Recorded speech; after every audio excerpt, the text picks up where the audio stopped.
देखो, इस गहरे विश्लेषण का मकसद एकदम साफ और सीधा है।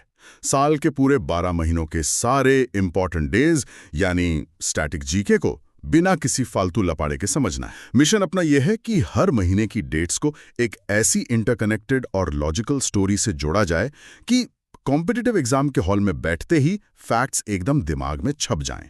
अक्सर लोग इन तारीखों को रटने की कोशिश करते हैं और भूल जाते हैं। बिल्कुल, और इसीलिए आज कहानियों और तथ्यों को आपस में गूंथकर दिमाग में बैठाने का जुगाड़ करेंगे, ताकि इन डेट्स के पीछे का ऐतिहासिक और आधिकारिक कारण क्लियर रहे और कहानियों के पीछे का लॉजिक ठोस तथ्यों पर टिका हो। सीधी बात, नो बकवास।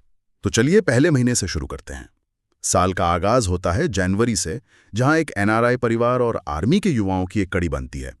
कहानी ऐसे शुरू होती है कि 1 जनवरी को ग्लोबल फैमिली डे मनाया जाता है। नया साल, नया परिवार। हाँ, और फिर इस परिवार के 4 लोग 4 जनवरी को बरेली जाते हैं। यहाँ ध्यान देने वाली बात यह है कि बरेली से हमें ब्रेल याद रखना है, यानी वर्ल्ड ब्रेल डे। सही पकड़ा। वहां जाकर 5 को चिड़िया देखते हैं, जिससे जुड़ता है नेशनल बर्ड्स डे। अगले ही दिन यानी 6 को उन्हें युद्ध के अनाथ बच्चे मिलते हैं, जिसे वर्ल्ड वॉर ऑर्फन्स डे के रूप में ध्यान में रख सकते हैं। लेकिन इस कहानी का एक अहम मोड़ 9 जनवरी को आता है, जब इस परिवार के 9 एनआरआई यानी नॉन रेसिडेंट इंडियंस वापस आते हैं। और इस तारीख का सीधा कनेक्शन अपने इतिहास से है ना? एकदम।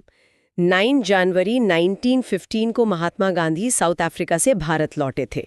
इसीलिए इस दिन को प्रवासी भारतीय दिवस के रूप में मनाया जाता है। ये हुई ना काम की बात। अब जब ये एनआरआई वापस आए हैं तो जाहिर है इनकी हिंदी थोड़ी ढीली होगी, तो 10 तारीख को उन्हें 10 हिंदी के शब्द सिखाए जाते हैं।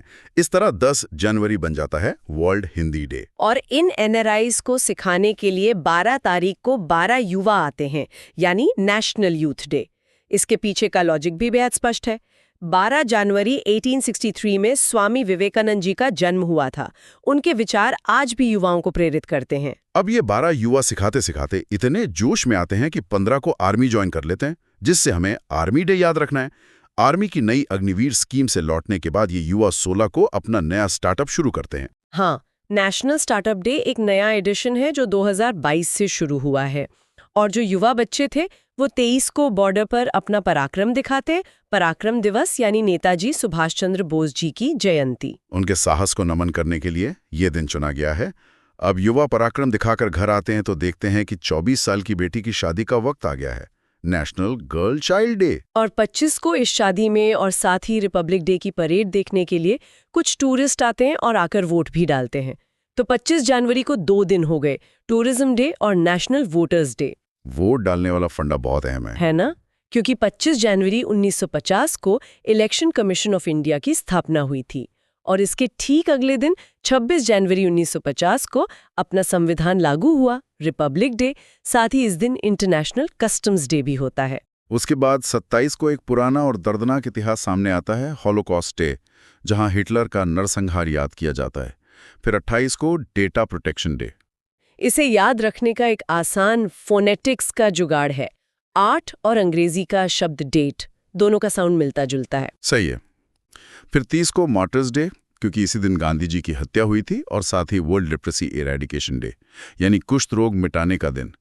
आखिर में 31 को ज़ीब्रा डे के साथ हमारा पहला महीना पूरा होता है। Okay, let us unpack the next one. फरवरी की कहानी तट यानी कोस्ट